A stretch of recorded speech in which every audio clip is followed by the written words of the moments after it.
اچھا دوست صاحب، یہ بتائیے گا، اسموک کی بات کرتے ہیں. اسموک جو ہے پہلے پنجاب میں جو ہے وہ کہا جا رہا تھا لاہور کو جو ہے وہ آلودہ ترین شہر قرار دیا جا رہا تھا. اگر ہم اپنے صوبے کی بات کریں تو پشاور کا نمبر بھی جو ہے وہ تیسرے نمبر پہ آ گیا ملک میں.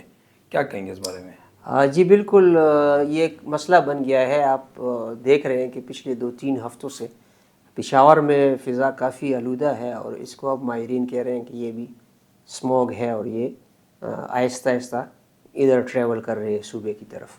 تو ہمارے جو شہر ہیں ایبٹ آباد کو اس نے متاثر کیا ہے بہت زیادہ، اور پشاور تو ہے ہی تیسرے نمبر پہ. تو تیسرے نمبر پہ یہاں پہ سانس کی بیماریاں بڑھ رہی ہیں، اور جس کو پہلے سے استھما ہے یا چیسٹ انفیکشنز رہتا ہے تو ان کے لیے سانس لینا دشوار ہو گیا. اب ماہرین کہتے ہیں اگر یہ سلسلہ ہفتہ 2 اور برقرار رہتا ہے تو پھر اور شدت سے یہ پشاور میں محسوس ہوگا. تو اس حوالے سے اب دونوں حکومتوں کو اکٹھا کام کرنا چاہیے. جیسے اگر آپ کو یاد ہو تو پچھلے ہفتے مریم نواز نے کہا تھا کہ ہم جو انڈین پنجاب ہے اس کے ساتھ اکٹھا کام کرنا چاہتے ہیں، تو اس کو کافی پذیرائی ملی ان کی اس سٹیٹمنٹ کو. تو اب سوچنا چاہیے ان کو کہ جب وہ انڈیا کے ساتھ کام کرنے کے لیے تیار ہیں تو پھر ہم دونوں صوبوں کو بھی اکٹھا کام کرنا چاہیے. اچھا دوست صاحب، ادھر یہ جو ہے ہم کہتے ہیں کہ بارش نہیں ہو رہی، سب کچھ ہم قدرت پہ چھوڑ رہے ہیں، لیکن اگر ہم دیکھیں فضا کو آلودہ کرنے والے جو ہمارے محکمہ ٹرانسپورٹ ہے وہ کام نہیں کر رہے. 75 سال اور 80 سال کی جو بسز ہیں وہ چل رہی ہیں. بڑے بڑے اسکول ہیں، نجی اداروں کے بڑے بڑے نام ہیں، ان کی بڑی بڑی فیسیں ہیں، لیکن ان کی گاڑیاں آپ دیکھیں تو وہی 80-85 سال پرانی ہے. اس طرح ہم رشوں کی بات کریں تو کیا ہم اس کے ذمہ وار نہیں ہیں کہ صرف قدرت کو ہی؟ دیکھیں، معاشرہ تو بنتا ہے اسی پورے سیٹ اپ سے بنتا ہے نا. اس میں حکومت کا اپنا رول ہوتا ہے، سوشل ورکرز کا اپنا رول ہوتا ہے، اور عوام کا اپنا رول ہوتا ہے. تو عوامی سطح پہ تو کافی ہم وائلیشن کر رہے ہیں. آپ رکشے دیکھ لیں جس میں بہت زیادہ موبل آئل وہ جو ہے پرانا استعمال کیا جاتا ہے.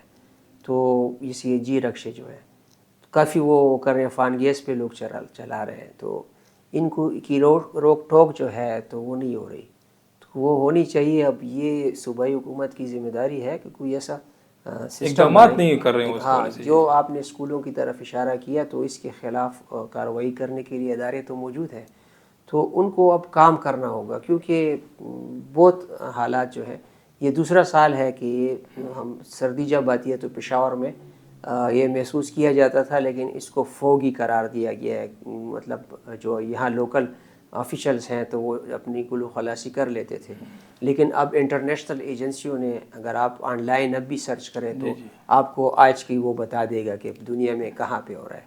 تو یعنی اسموگ اور فوگ کو انہوں نے علیحدہ کر دیا کہ اسموگ ہاں، دوسری چیز ہے اور لیکن یہ فوگ نہیں ہے، یہ اب اسموگ ہے. اسموگ بن گئے. آپ اور ہم دیکھ رہے ہیں کہ فضا میں بادل تو ہے نہیں، تو فوگ اور کیا ہوتا ہے؟ یہی ہوتا ہے. تو اب کام کرنا ہوگا، ان دونوں صوبوں کو اکٹھا کام کرنا چاہیے تاکہ اس چیز کو کاؤنٹر کیا جا سکے، کم کیا جا سکے. سب خیبر پختونخوا کی صوبائی کابینہ کی بات کریں تو آئین جو ہے وہ تقریباً 16 اراکین کو یہ تصور کرتا ہے. اب میرے خیال میں 1 یا 2 کا اضافہ ہو گیا ہے، یہ 17-18 بن جائے گے. تو کس طرف جا رہے ہیں؟ کیا آئین کیا کہتا ہے؟ دیکھیے، اس حوالے سے آج صوبائی اسمبلی میں بھی بات ہوئی ہے. پیپلز پارٹی کے پارلیمانی لیڈر جو ہیں انہوں نے اس پہ بات کی ہے کہ یہ تعداد جو ہے ایڈوائزر اگر آپ نے نوٹیفائی کر لیے تو 17 ہو گئی ہے، جو آئینی طور پر درست نہیں ہے. لیکن اس کے جواب میں سینئر پولیٹیشین مشتاق غنی صاحب، سابق اسپیکر، انہوں نے نقطہ اٹھایا کہ اگر جب تک حلف نہ اٹھایا ہو تو یہ اعتراض ویلڈ نہیں ہے، اور حلف اٹھا لیں تو پھر ٹھیک ہے. مطلب یہ ایڈوائزر ہیں، صرف ان کو عہدہ دیا کہ وہ منسٹر ہیں، عہدہ دیا گیا، لیکن انہوں نے حلف نہیں اٹھایا تو اس پہ نہیں ہوتا. لیکن بہرحال اس میں کافی وہ موجود تھا، اور جس پہ پھر لا منسٹر نے کہا کہ ہم اس پہ کنسلٹ کریں گے. تو مطلب مسئلہ موجود ہے. تو یا تو پھر ایک منسٹر کو استعفیٰ دینا چاہیے، وہ جو بھی ہو، اور یا ان کا نوٹیفیکیشن صحیح نہیں ہے.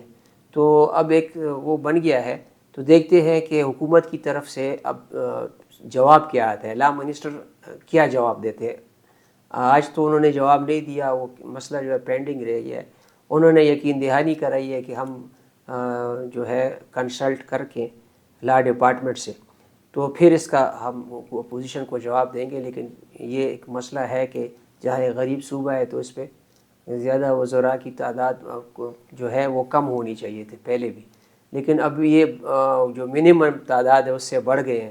تو بالکل آپ نے ویلڈ پوائنٹ اٹھایا کہ وزیر اعلیٰ کو اور ان کی کابینہ کو سوچنا چاہیے کہ اخراجات ایسے صوبے کے کم ہونے چاہیے جہاں وسائل کم ہوتے ہیں. وہ سب مسائل جو ہیں وہ ملک کو درپیش ہیں اور کوئی خوشی کی خبر نہیں ہے. لیکن کل 10 نومبر کو ایک خوشی کی خبر ہمیں ملی جب پاکستان آسٹریلیا کے درمیان میچ ہوا. تقریباً 22 سال بعد پاکستان نے آسٹریلیا کو اس کے ہوم گراؤنڈ پہ شکست دے دی. اس سے قبل اعجاز احمد ایک کرکٹر ہیں، انہوں نے پٹھانوں کے بارے میں بڑی گفتگو کی تھی کہ ٹیم میں پٹھان بہت زیادہ ہیں، ان کو سمجھ نہیں ہے. آج اسی پٹھان کی قیادت میں انہوں نے 22 سال بعد جو ہے آسٹریلیا میں ایک تاریخ رقم کر دی. محمد رضوان کے بارے میں کیا کہیں گے؟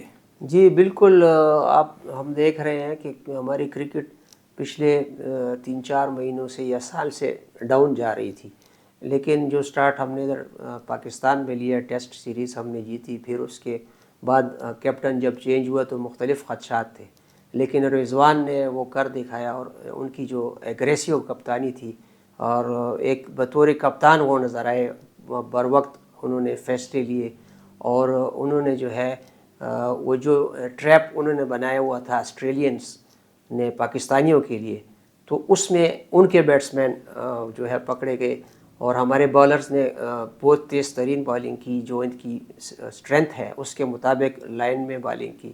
اور دوسری بات یہ ہے کہ اس دونوں میچوں میں ہماری جو فیلڈنگ، حالانکہ آسٹریلین اور یورپین جو ٹیمیں ہیں فیلڈنگ کے لیے وہ مشہور ہے، لیکن ان دونوں میچوں میں ہماری فیلڈنگ ان سے بہتر تھی.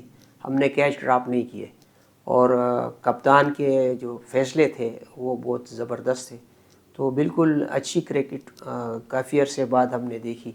تو یہ ایک اچھا وہ ہے کرکٹ کے لیے، اور ہم سمجھتے ہیں کہ اب آنے والی جو T20 3 میچوں کی سیریز ہے تو اس میں بھی ہماری ٹیم جو ہے اچھا کھیلے گی اور ہماری کرکٹ آگے جائے گی. جی بالکل، بہت شکریہ.